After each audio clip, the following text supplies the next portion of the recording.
మల్లన్న ముందే కూర్చొని ఉన్నాము. నమస్కారం మల్లన్న. నమస్తే అన్న. మీరు లేవనెత్తే అంశాలు ప్రజా సమస్యలు ఆలోచింప చేస్తాయి మల్లన్న, కానీ అది ప్రజెంట్ చేసే విధానంలో మీరు వాడే భాష ఇంటలెక్చువల్ కమ్యూనిటీని ప్లస్ సివిల్ సొసైటీని ఇవన్నీ యాక్సెప్టెన్స్గా ఉంటుందంటారా? తెలంగాణ లాంగ్వేజ్ కొంత బోల్డ్గా ఉంటుంది, కొంత బోల్డ్గా ఉంటుంది. మీరు కొంత సాఫ్ట్గా మాట్లాడగలుగుతారు. మా లాంగ్వేజ్ ఇది, మా లాంగ్వేజ్ ఇది. మా కేసీఆర్ గారు, మై కేర్ టేకర్ కేసీఆర్ గారు మాకు ఎలాంటి భాషనైతే నేర్పించారో దాన్ని దాటి ఒక అక్షరం కూడా బయటికి పోము, ఆ పరిధిలోనే ఉంటాం. అదే భాషలో మీరు జవాబు ఇస్తున్నారంటారా అక్కడ? అంటే మా సార్కి అట్లే అర్థమవుతుంది. ఇంకోటి మళ్ళీ నేను ఇవాళ వచ్చాను మీ ఆఫీస్కి, చూశాను. దాదాపు ఒక 100-200 మంది దాకా మనుషులు జనాలు ఉన్నారు. వివిధ ప్రాంతాల నుంచి వచ్చిన వాళ్ళు, ఎక్కువగా మేడ్చల్ నుంచి వచ్చిన వాళ్ళు ఉన్నారు. ఎక్కువ భూ కబ్జాలు అయిపోయిన మా భూములు ఇవన్నీ మీ దగ్గర ఎందుకు వస్తున్నారు? అసలు మీరు ఎవరు వచ్చారు? మీ దగ్గర గ్రీనింగ్ లేదు సంతకం పెట్టి సమస్య పరిష్కారం చేయడానికి. నాటి ఎమ్మెల్యే, నాటి ఎంపీ, అంటే ఎందుకు వస్తున్నారు అంటారు? అంటే సమస్య ఇక్కడ పరిష్కారం అవుతుందనా, లేకపోతే ఎందుకు? కనీసం వాళ్ళ కష్టాన్ని చెప్పుకోవడంటే వినేటోడు కూడా రాష్ట్రంలో లేకుండా పోయిన వాళ్ళు ఎందుకు వస్తా ఉన్నారు తీన్మార్ మల్లన్న దగ్గరికి అని అంటే, మేము ఈ అంశాన్ని సమాజం ముందు పెడతా ఉన్నాం. ఈ అన్యాయం జరిగింది అంటే ఒకటి మళ్ళీ నాకు కొంచెం స్ట్రైట్గా ఆన్సర్స్ ఇవ్వండి వచ్చలుగా. అంటే డొంక తిరుగుడు ఆన్సర్స్ వద్దు. ఈ రోజు నేను మీ దగ్గర మీ ఆఫీస్కి వచ్చినప్పుడు ఒక 5గురితో మాట్లాడా, 6 మాతో మాట్లాడాను.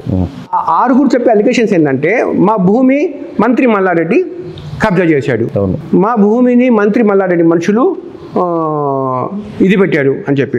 అంటే అతని మీద వస్తున్నాయి. సరే, ఓకే, ఇది వాస్తవమా అవాస్తవం పక్కన పెడితే, మీరు ఆ సమస్యను తీసుకుని వచ్చి లైవ్లోకి చెప్పి మంత్రి మల్లారెడ్డి ఇది స్కామ్స్, ఇది కబ్జాలు చేస్తున్నాడు అని చెప్తున్నారు. వచ్చిన విక్టిము కరెక్ట్గా సమస్య తీసుకొచ్చాడు అని చెప్పి ఎలా డిసైడ్ చేస్తారు? మీ దగ్గర మెకానిజం ఏంటి? అంటే ఎట్లా అంటున్నారు నాకు అర్థం కాదు. ఇప్పుడు మంత్రి మల్లారెడ్డి మీద 6 వచ్చారు, వీడి మీద కలిశారండి.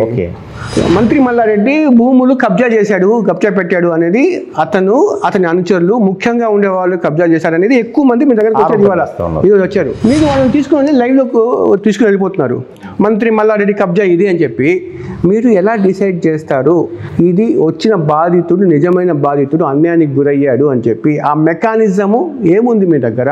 ఇవాళ మేము డైరెక్ట్ వాళ్ళని లైవ్లోకి ఎప్పుడు తీసుకోము. సహజంగానే వచ్చిన ప్రజలందరితో మాట్లాడినప్పుడు వాళ్ళ అంశం తెర మీదకి వచ్చినప్పుడు స్పెసిఫిక్గా మెజారిటీ ప్రజల ఆస్తులు భంగం కలుగుతున్నప్పుడు దానికి ఖచ్చితంగా మా వాళ్ళని పంపిస్తాం, మా రిపోర్టర్నో లేకపోతే మా టీం వాళ్ళనో పంపించి ఎంక్వైరీ చేస్తాం. ఎంక్వైరీ చేసినప్పుడు వాళ్ళు మేము బాధ చెప్పుకోవాలనుకుంటే రండి సమాజంతో చెప్పుకుందరు అని పిలిపిస్తాం అన్నట్టు. అట్లా ఓన్లీ మల్లారెడ్డి అనే కాదు, ఈ రాష్ట్రంలో ఎక్కడెక్కడ సిరిసిల్ల దగ్గర నుంచి, కోరుట్ల దగ్గర నుంచి, ఈ రామగుండం దగ్గర. కానీ నేను మాట్లాడిన వాళ్ళు, నేను మొత్తం ఇవాళ 10 మందితో మాట్లాడాను. అందులో 6 మెడ్చల్ సంబంధించిన భూ కబ్జాకి గురైన వాళ్ళు, అంటే వాళ్ళ భూములు మల్లారెడ్డి వాళ్ళు బొంద పెట్టాడు అనేది. ఎందుకంటే మల్లారెడ్డి అనేటువంటి వ్యక్తి పెట్టిన కబ్జాలు బహుశా తెలంగాణ రాష్ట్రంలో ఇంకో పొలిటీషియన్ ఎవరు పెట్టలేదు. నిన్నటికి నిన్న అసెంబ్లీ జరుగుతుండగానే సురారం చెరువు పక్కన, ఈయన కాలేజ్ పక్కన 15 ఎకరాల ల్యాండ్ను అక్రమంగా కొట్టేసిండు. ఇదే మల్లారెడ్డి. ఇది ఇది ఇది మీరు ఎలా చెప్తారు? విత్ ప్రూఫ్స్ కదా, డాక్యుమెంట్స్. అవునండి, 1 day బిఫోర్ మీ దగ్గర ప్రూఫ్ చూపిస్తే మీరు ఇది కరెక్ట్ అని నమ్ముతారా? అంత గుడ్డిగా నమ్మడానికి మేము కూడా ఏం తెలివి తక్కువలం కాదు. ఎందుకంటే తను డిఫర్మేషన్కి వస్తాడు, మేము కూడా డిఫెండ్ చేసుకోవాల్సినటువంటి అవసరం మాకుంటది. మీరు ఎట్లా హక్కుదారులు, ఇదంతా ఎంక్వైరీ చేస్తాం, మీరు ఎట్లా హక్కుదారులు, మీకు ఒకరి నుంచి ఇట్లా ఏది మీకు ఎట్లా మ్యూటేషన్ అయింది, ఆ తర్వాత మల్లారెడ్డి ఎట్లా ఎంటర్ అయ్యిండు, ఇవన్నీ లెక్కలతో సహా తీసి ఎన్ని రోజుల ముందు మీ దగ్గర కంప్లైంట్ కోసం వస్తారు, మీరు ఎన్ని రోజుల్లో ఈ పని పూర్తి చేస్తారు? మళ్ళీ ఎన్ని రోజులని ఏం లేదు, 1 day బిఫోర్. నేను మల్లారెడ్డి గురించి వచ్చిరంటే అది అందులో 99% నమ్మొచ్చు వట్టినే. జస్ట్ ఇప్పుడు మనం ఇదే కాన్స్టిట్యున్సీలు ఉన్నాం కదా, ఇదే కెమెరా తీసుకొని మీకు బండి స్టార్ట్ చేయండి, మీకు నచ్చిన ఒక స్టాప్ అనండి, అక్కడ ఆపుదాం, అక్కడ పోయే పబ్లిక్ లో 5 పిలుద్దాం. ఒకటి మల్లన్న, నేను ఒక మాట చెప్తాను. మీరు కింది స్థాయి నుంచి పైకి వచ్చాడు. ఇప్పుడు అంటే మీరు కింది స్థాయి నుంచి పైకి వచ్చాడని చెప్తే నేను గౌరవించాలి. అతను పాలమ్మి పూలమ్మి పైకి వస్తే నేను అతన్ని అగౌరవపరచాలా? అతను కింది నుంచి పైకి వచ్చాడు కదా, ఆ రెస్పెక్ట్ ఆ జర్నీ ఇవ్వాలి కదా. ఇవన్నీ నిజాలని చెప్పి మీరు ఎలా నమ్ముతారు? నేనేమంటున్నాను జాఫర్ గారు, ఆయన పాలమ్మిండు, ఆయన పూలమ్మిండు, పైకి వచ్చిండు. మా నాన్న కూడా పాలమ్మిండు కదా, మరి మా నాన్న మల్లారెడ్డి లెక్క ఎందుకో కాకపాయే? ఇప్పుడు బోండా మార్కెట్లో రుక్కమ్మ పెద్దమ్మ పూలు అమ్ముతుంది, ఆమె ఎందుకో మల్లారెడ్డి లెక్క కాకపాయే? నువ్వు అమ్మింది పూలు పాలు కాదు, ప్రజల రక్తం దాగినవు. తీన్మార్ మల్లన్న కనుక ఒక తప్పు చేసినట్టే రాష్ట్ర ప్రభుత్వం ఊరుకుంటుందండి జాఫర్ గారు? ఈ రాష్ట్ర ప్రభుత్వం ఊరుకుంటుందా? కేంద్ర ప్రభుత్వం కూడా చాలా అగ్రెసివ్ లాంగ్వేజ్, అందరికీ యాక్సెప్టబుల్ ఉండే లాంగ్వేజ్ వాడటం లేదు అన్నది చాలా మంది. అది మీకు కొంత ఇబ్బందిగా లాంగ్వేజ్ అనిపిస్తుండొచ్చు, కానీ అది మా అమ్మ లాంగ్వేజ్, మా మట్టి లాంగ్వేజ్ అది. ఇంకోటి, ఒక స్వామీజీ మీద మీరు 10-15 ఎపిసోడ్లు చేశారు కదా అంతా చెప్పి, ఏంటి అతను తీరా ఇది అంబర్పేట్ శంకర్ దగ్గర మొత్తం పంచాయతీ జరిగింది, నాకు డబ్బులు డిమాండ్ చేశారు అనేది ఇవన్నీ. సో నేనేమంటున్నా, అంబర్పేట్ శంకర్ గారికి మీరు కాల్ చేయండి, ఏం జరిగిందో మీరు చెప్తారు. నేను అంబర్పేట్ శంకర్ గారు నాకు ఫోన్ చేశారు. ఫోన్ చేసి అన్న ఒకసారి వస్తారా అంటే, భోజనానికి వస్తారంటే, లేదన్నా నేను కలిసిపోతాను. నేను పోయినా, ఆ రోజు పోయినప్పుడు నేను ఇట్లా కూర్చున్నా, అంబర్పేట్ శంకర్ గారు ఉన్నారు, మాట్లాడుతుంటే వీళ్ళు వచ్చారు. వీళ్ళు వచ్చి అన్న ఏందన్నా వీళ్ళ విషయం అంటే, నేను ఒకటే చెప్పిన, అంబర్పేట్ శంకర్ అన్న వీళ్ళు 100,000 మందిని మోసం చేసిరన్న, ఆ బాధితులను నీ దగ్గర పిలిపించుకొని వాళ్ళ డబ్బులు వాళ్ళకి ఇప్పించేపి అన్న అని చెప్పన్నా. ఈ మాట తప్ప ఇంకొక మాట ఏమన్నా చెప్పినా అంబర్పేట్ శంకర్ గారు నేను దేనికైనా సిద్ధం. అంటే ఒక్కటేంటంటే మీ దగ్గరకు వచ్చిన అంటే వాళ్ళ ఇంటెన్షన్ ఏంటంటే ఎట్లా ఒక ట్రాప్ చేయాలి అని రకరకాలుగా ప్రయత్నాలు చేసి. ఒక వీడియో తిరుగుతూ ఉంది ఏంటంటే, అది అదే ట్విట్టర్లో అతను స్వామీజీ మాట్లాడుతూ ఉన్నాడు, ఇవన్నీ పంచాయతీ జరిగింది అని చెప్పి. దీనికి సంబంధించింది ఇదే కావచ్చు, మేబీ నేను చూడలే. ఎప్పుడైనా చూసుకుంటారా మీ మీద అలిగేషన్ చేసిన వాళ్ళంతా? అసలు పట్టించుకోను. ఇంకోటి, తార్నాకలో ఒక కాలేజ్ వాళ్ళు కూడా నన్ను బెదిరించాడు అని చెప్పి ఒక వీడియో పెట్టి ఉన్నారు అంతా అని చెప్పి. ఎవరిది? మీరు ఏదో బెదిరించాడు ఆ తార్నాకలో కాలేజ్ సంథింగ్ వాళ్ళు అని చెప్పి. తార్నాకలో కాలేజ్, ఒక ప్రైవేట్ కాలేజ్. నాకు తెలియదు అది. ఏదైనా వీడియో చూపిస్తే నేను మాట్లాడతా. మీరు అనుకోవట్లేదా ఇన్ని కేసులు వస్తాయి నా మీద? అంటే ఇంతమంది మీద నన్ను అటాక్ చేస్తున్నప్పుడు మెంటల్గా ఇప్పుడు ఎన్ని 22 కేసులు, 66 కేసులు ఉన్నాయి. 66 కేసులు ఇప్పటికి. అవును, అది 100 దాటొచ్చు, 200 దాటొచ్చు కూడా మెంటల్గా అనుకున్నారా అంటే అని చెప్పి. నేను కేసులకు భయపడో లేకపోతే ఇంకో దానికి భయపడో వ్యవహారాన్ని నడపను. కేసులు అనేటివి నా జీవిత పరంపరలో నాతో పాటు వచ్చేటువంటి అవార్డులు అవి. కేసీఆర్ గారి మీద 142 కేసులు ఉన్నాయి, నా మీద 66. దాన్ని దాటాలా? టార్గెట్ రీచ్ కావాలంటే దాటాలి కదా. టీఆర్ఎస్ వాళ్ళు చెప్తున్నారు, ఇంకా వాళ్ళు ఇంకా అదే ఎత్తుకుతారేమో చూడండి. మీకు cyber education for next gen society ఉందా అనే ఒక ఆర్గనైజేషన్ ఉందా? సైబర్ కాదు, calibre education for next generation అని ఒకటి ఉండేది. ఇన్వెస్ట్మెంట్ లేక అది క్లోజ్ అయిపోయింది. అది మీది. మనోజ్ యూకేలో ఉంటుండే, తను ఇండియాకి వచ్చిన తర్వాత అన్న నీ సహకారం కావాలన్నా అని అంటే, మరి నేను ఏం చేయాలన్నా నాకు తెలియదు కదా అని అంటే, లేదన్నా మీరు కూడా ఉండొచ్చు ఇందులో అని అంటే, సరే అని చూసినా అదేదో అది ముంగడబడలే. అంటే ఇప్పుడు జనతా గ్యారేజ్ లాగా మీ దగ్గర నిర్వహిస్తున్నారు. జనతా గ్యారేజ్ కాదన్నా, మా జనతా గ్యారేజ్ కాదు, మాది సెటిల్మెంట్ల అడ్డా కాదు, లేకపోతే మేము ఏదో పంచాయతీలు చెప్పేటోళ్ళం కాదు. మేము బాధలు విని ఆ బాధలకు ఏమైనా పరిష్కార మార్గాలు చెప్పి తోలేవాళ్ళం మాత్రమే.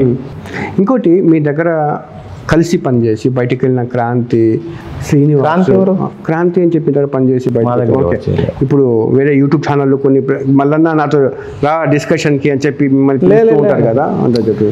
కాదు, ఆ రోజు అబ్బాయి వాళ్ళు ఏం చేసిరంటే, వాళ్ళకి ఇంటర్వ్యూ నాకు కావాలంటే నేను ఇంటర్వ్యూలు ఇచ్చే పరిస్థితిలో లేనబ్బా అన్న. అయితే ఆ తర్వాత నువ్వు ఇంటర్వ్యూ ఇయ్యవా అంటే ఇయ్యను భయ్ అని చెప్పిన. ఆ తర్వాత ఏమైంది, ఆ అబ్బాయి తోటి ఏదో మా అమ్మని తిడుతూ ఒక thumbnail చేసినారు అందులో. అప్పుడు రియాక్ట్ అయినా. క్రాంతి అనేటోడు Aler Congress party in-charge Beerla ఐలయ్యను నయీం గ్యాంగ్ పేరుతో బెదిరిస్తే రాచకొండ పోలీసులు అరెస్ట్ చేసి పీడీ యాక్ట్ వేసి చర్లపల్లి జైల్లో పెట్టినటువంటి క్రాంతి, ఈయన క్రైమ్ నెంబర్ ఇది, ఎఫ్ఐఆర్ నెంబర్ ఇది అని చెప్పి చూపించి క్లోజ్ చేసిన. ఇంకా మళ్ళీ నీ గురించి మాట్లాడడం తమ్ముడు అని చెప్పిన. ఇంకోటి, ఒక మాజీ సిఐ అరెస్ట్ అయ్యారు ఈ మధ్య. ఆ సిఐకి మీకు మంచి సంబంధాలు ఉన్నాయి, ల్యాండ్ సెటిల్మెంట్ చేశారు అని చెప్పి టీఆర్ఎస్ సంబంధించిన సోషల్ మీడియా వింగ్ కృష్ణ అని చెప్పి వాదిస్తుంటారు. నేనేమంటున్నా, గవర్నమెంట్ మీదే కదా, ఓ ఎంక్వైరీ కమిషన్ వేయొచ్చు కదా, ఒక ఎంక్వైరీ చేయొచ్చు కదా అంటున్నా.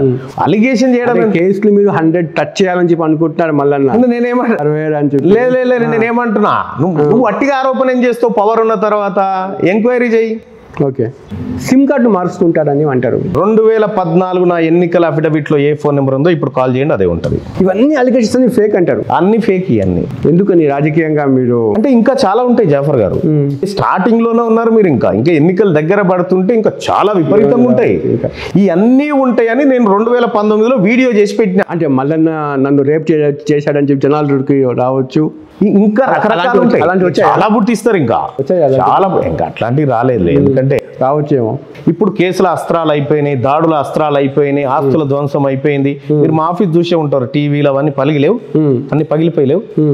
ఇంక మేము కొనుక్కొచ్చుకొని ఏం చేస్తాం, ఆఖరికి ప్లాస్టిక్ కుర్చీలు వేస్తే పలగొట్టిపోతే పబ్లికే ఇనిపై కొనుక్కొచ్చేసిరాడ. మీరు ఎన్నిసార్లు పలగొట్టినా ప్రజలు కొనుక్కొస్తూనే ఉంటారు, అక్కడ కుర్చీ పెడుతూనే ఉంటారు. సరే, వాళ్ళకి అవసరమేమో. నేనేమంటున్నానంటే ఇవన్నీ అయిపోయిన తర్వాత ఏం చేయాలి? మానసికంగా నేను నీ సవాల్ను స్వీకరిస్తే నీ దాంట్లోకి వచ్చినట్టు. నేను పట్టించుకోను కదా ఫస్ట్, నేను పట్టించుకోను కాబట్టి నాకే ఇబ్బంది లేదు.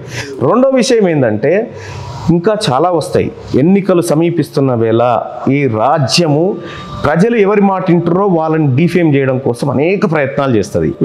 అయితే నేను ఆ ఎపిసోడ్లోకి ఎంటర్ అయ్యి గేమ్ ఆడేంత విధవనైతే కాదు. నా కోర్టులో గేమ్కే పిలిచేటోని, వాళ్ళ కోర్టులోకి పోయి నేను గేమ్ ఆడేటోని కాదు. తెలియక అడుగుతాను. ఇప్పుడు మీ దగ్గర జనాలు వస్తారు, మీరు డైరెక్ట్గా మంత్రికి ఫోన్ చేస్తారు, వాళ్ళు ఫోన్ ఆన్సర్ చేసి మళ్ళా అన్న ఫోన్ అని తెలిసి కూడా వాళ్ళు జవాబు చెప్తారా? వాళ్ళు చెప్తారు కదా. వాళ్ళ పార్టీకి యాంటీ అని తెలుస్తున్నా కూడా నేను వాళ్ళ పార్టీకి యాంటీ కాదు. ఫస్ట్ చెప్పాలి, ఏంటంటే వాళ్ళ నిర్ణయాలకు వ్యతిరేకం. నేను కేసీఆర్ అనేటువంటి శరీరానికి వ్యతిరేకం కాదు, కేసీఆర్ నిర్ణయాలకు వ్యతిరేకం. అతని నిర్ణయాలు ప్రజాస్వామ్యయుతంగా లేవు, అవి రాచరిక పోకళ్ళను తలపిస్తా ఉన్నాయి, ఇవి ప్రజలకు మంచిదిగా అనేది నేను చెప్తున్నట్టు. అంటే పొలిటికల్ స్టెప్స్ విషయానికి వస్తే మీరు జర్నలిస్ట్ నుంచి ఇప్పుడు బీజేపీకి వెళ్ళారు, మళ్ళీ అంతే వేగంగా అక్కడి నుంచి బయటకు వచ్చారు, మళ్ళీ కాంగ్రెస్కి ఆకర్షితులయ్యారు. కాంగ్రెస్లో చేరారో లేదు తెలియదు. భారతీయ జనతా పార్టీ నుంచి బయటకు వచ్చిన మాట వాస్తవం. భారతీయ జనతా పార్టీ, బీఆర్ఎస్ ఈ రెండు ఒకటే అన్న కంక్లూజన్ నాలో ఏర్పడ్డది. నేను ఏ వ్యవస్థ పైన అయితే పోరాటం చేస్తున్నానో ఆ వ్యవస్థ నా పక్కకే ఉన్నదన్న విషయాన్ని కొంత అబ్జర్వ్ చేసిన తర్వాత నేను బయటికి రావడం జరిగింది. ఇప్పుడు కాంగ్రెస్లో చేరారా? వాళ్ళు అడిగిన మాట వాస్తవం. ఎవరు? కాంగ్రెస్ పార్టీ వాళ్ళు. మా దాంట్లో చేరితే బాగుంటుంది. ఇప్పుడు మేము రైట్ టు రీకాల్ అంటా ఉన్నాం.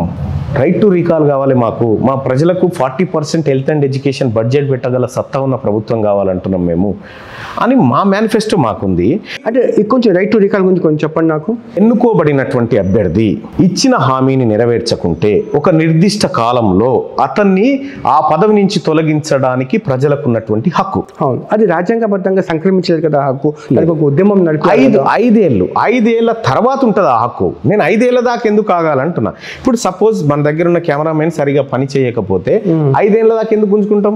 రేపు మీరు ఎమ్మెల్యే అయ్యారు అనుకోండి, హైపోథెటికల్ గా మీ మీద ఇలాంటి ప్రశ్న వేసుకుంటారు అంటే అయ్యారు అనుకోండి, మీ మీద మీరు ఇది వేసుకుంటారా? ఇది రైట్ టు రీకాల్ నేను ఆల్రెడీ దాంట్లో పెట్టిన గెలిపించిన 2.5 సంవత్సరాలకే రెఫరెండానికి సిద్ధమని చెప్పిన.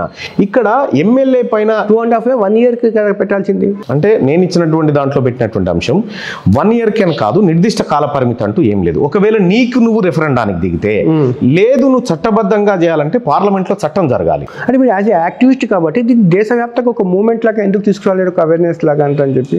ఎక్కడో ఓ చోట మూవ్మెంట్ స్టార్ట్ కావాలి. ఇది లోక్పాల్ బిల్కి దీనికి సిమిలర్గా ఉంటుంది. ప్రజల్లో ఆకాంక్ష పెరిగే కొద్దీ అది బలపడుతుంటది. ఒక ఉద్యమం అంటే ఏం సార్? ఒక అంశం పైన ఎక్కువ మంది మాట్లాడుకోవడం, ఆ అంశాన్ని ఎక్కువ మందికి తెలియజేయడం అనేటువంటి ఉద్యమంలో మేము ఉన్నాం ఇప్పుడు. అంటే మీకు పడని వాళ్ళు ఒక రంధ్రాన్వేషణ ఏంటి, ఈ సెటప్ ఏంటి, దీని వెనకాల ఏంటి, మల్లన్న వాడే వాచ్ కూడా గిఫ్ట్, మల్లన్న వాడే డిజిటల్ టీవీ కూడా గిఫ్ట్, ఇలాంటి మళ్ళీ మాట్లాడతారు పెద్ద పెద్ద ఖరీదైన గిఫ్ట్లా అని. నేను వాటికి సమాధానం చెప్పాను, ఎందుకంటే వాళ్ళ అక్కడ ఆధారం ఉండదు. ఆధారం లేని ప్రశ్నకు దాంట్లోకి దిగి మనం పోయి ఈత కొట్టడము, బురద పూసుకోవడం ఇదంతా కర్లేదు. మీకు ఏమైనా నిర్దిష్టమైన ఇది ఆధారం మల్లన్న అని ఇక్కడ పెడితే దాని గురించి మాట. కేసీఆర్ ఏమో టీఆర్ఎస్ నుంచి బీఆర్ఎస్ అని చెప్పి దేశవ్యాప్తంగా విస్తరించిపోతున్నాడు, మీడియా టీవీస్ అని చెప్పి కర్ణాటక ఇలా విస్తరించిపోతున్నారు. ఏంటి మీ ఇద్దరు, మీకు ఇన్స్పిరేషన్ కేసీఆర్ లేకపోతే ఇప్పుడు ఓటీ అని ఎక్కడెక్కడ పోతాడు, మీకు యూనిట్స్ అక్కడెక్కడికి వెళ్ళి లేదు? అదేం లేదు, సహజంగా ఒకటి ఏంటంటే ఆయన నమస్తే తెలంగాణ, మీకు శనార్థి తెలంగాణ ఆయనది టీ న్యూస్, మాది క్యూ న్యూస్. ఆయన టీఆర్ఎస్ పోయి బీఆర్ఎస్ అయింది, మేము Q English, Q Kannada, Q Marathi మేము ఓపెన్ చేస్తాను. వాడే భాష అనుకుని మీరు వాడేది కానీ సిమిలారిటీ అని ఆయనతో నేను కంపేర్ చేసుకోను, కానీ అంటే ఎక్కడో చోటు సినిమా ఇష్టం కూడా ఉంది కదా.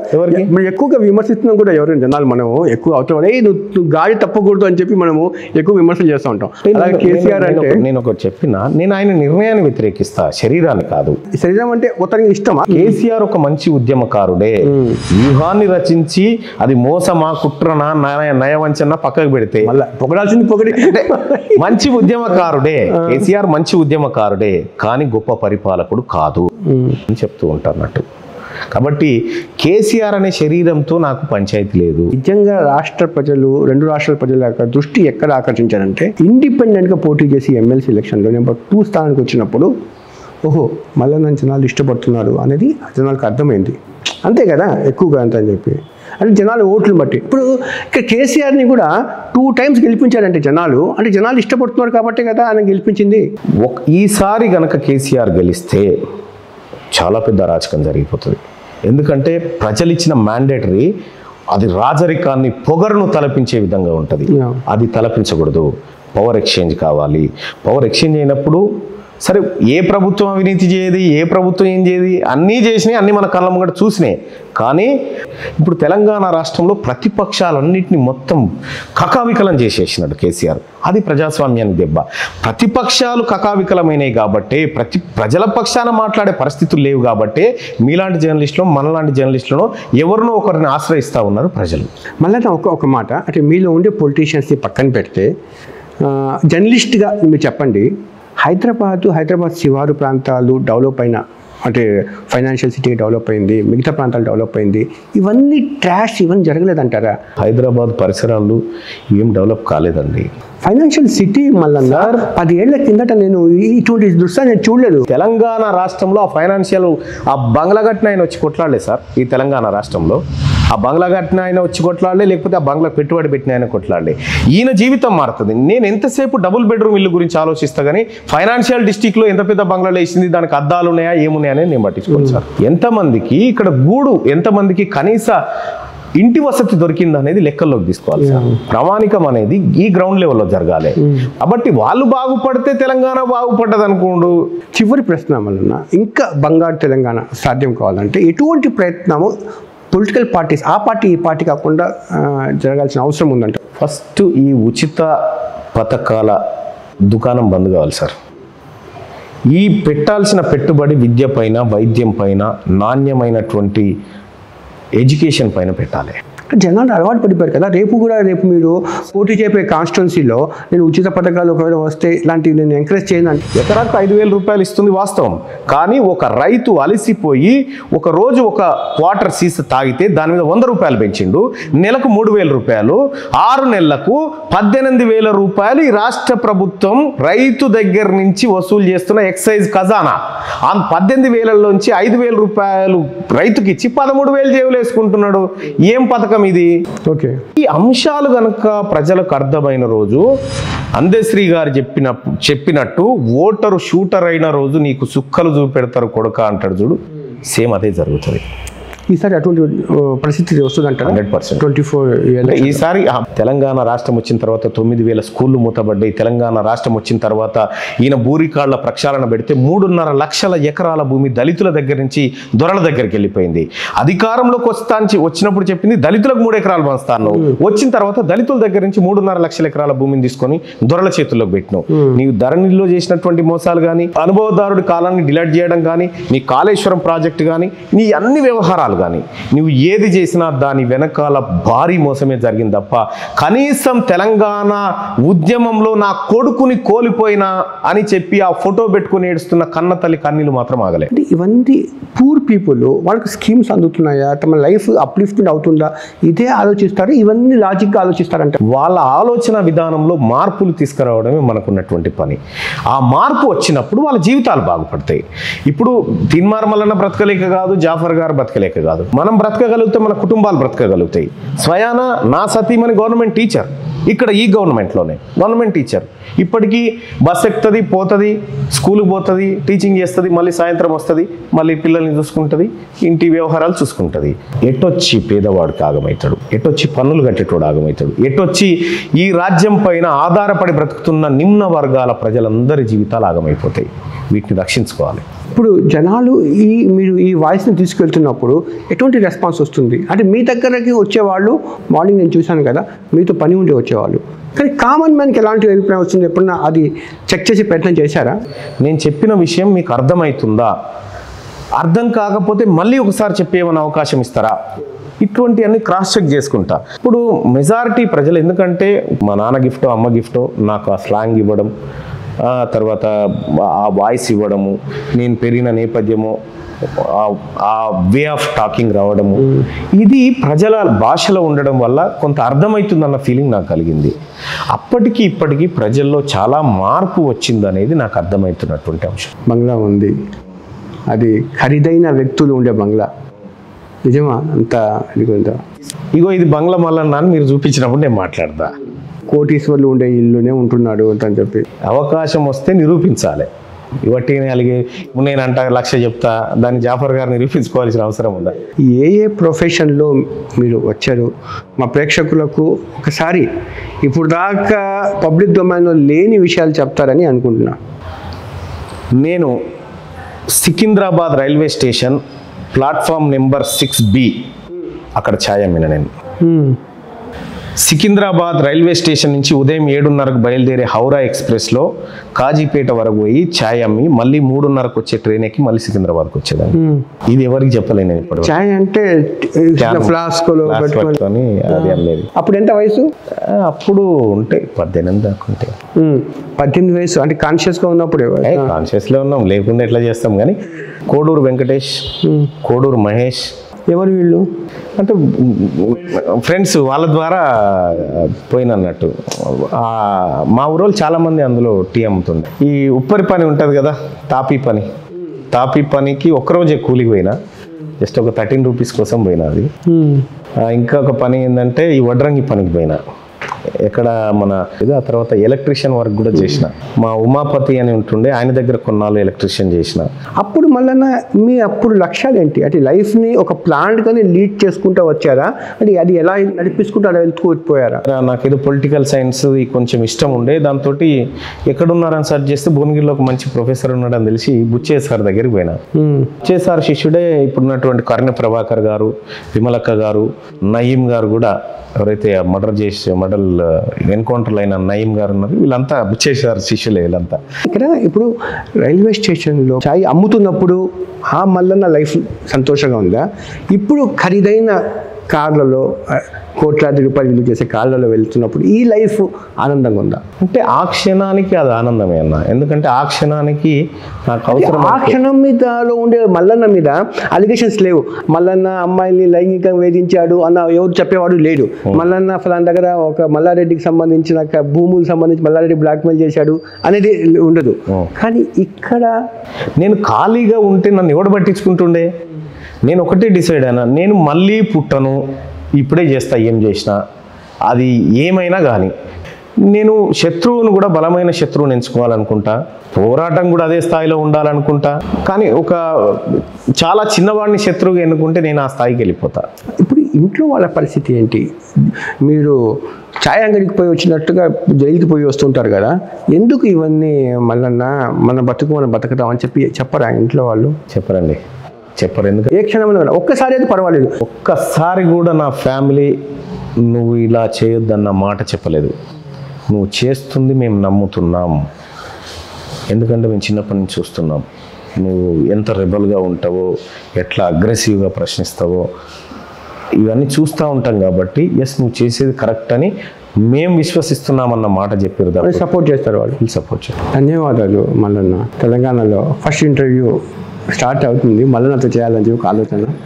ఒక జర్నలిస్టు మల్లన్నతో కలిసి పనిచేసాం కూడా, కొద్ది షార్ట్ టర్మ్ TV5లో మరింత ఉన్నత శిఖరాలు మీరు వృత్తిపరంగా ఎదగాలని కోరుకుంటూ, మీ రాజకీయ లక్ష్యాలను నిలవాలని కోరుకుంటూ. థ్యాంక్ యూ జాఫర్ గారు. మీరు తెలంగాణ రాష్ట్రంలో అంటే అతి కొద్ది మంది జర్నలిస్టులు ఉంటారు. అంటే పబ్లిక్ యాంగిల్లో క్వశ్చన్ చేయడానికి ఏదో ప్లీజ్ సబ్స్క్రైబ్ లైక్ షేర్ కాకుండా అతి కొద్ది మంది మాత్రమే ఏదో ఒకటి చేయాలి ప్రజల కోసం అని అనుకునే వాళ్ళలో జాఫర్ గారు కూడా ఒకరు. Thank you. ఎవరు అడిగినా పెద్ద ఇంటర్వ్యూలు ఇవ్వను, ఎందుకంటే దాని టైం వేస్ట్ కార్యక్రమాలు ఉంటాయి. ప్రజలకు అవసరం వచ్చే ఒక్క గురించి నువ్వేమనుకుంటున్నావు, ఆయన చస్తే నాకేంది ఉంటే నాకేంది పోయి పబ్లిక్ గురించి మాట్లాడినప్పుడు లెక్క. సో మీరు అడిగినటువంటి క్వశ్చన్లలో ప్రజా ప్రయోజనాలు ఉన్నాయి, వాటిని మనసారా స్వాగతిస్తూ మీ ప్రతి ప్రశ్నకు నేను సరైన సమాధానం చెప్పిన సంతృప్తితోటే ముగిస్తాను. Thank you. ఇక్కడి నుంచి చెప్పారు. థ్యాంక్ యూ, ధన్యవాదాలు. నమస్తే, నేను మీ జాఫర్. మీకు నేను మా టీం చేసే వర్క్ నచ్చితే మీరు సబ్స్క్రైబ్ చేయడం మర్చిపోవద్దు. సబ్స్క్రైబ్ చేయడంతో పాటు పక్కన ఉండే బెల్ ఐకాన్ కూడా ప్రెస్ చేయండి.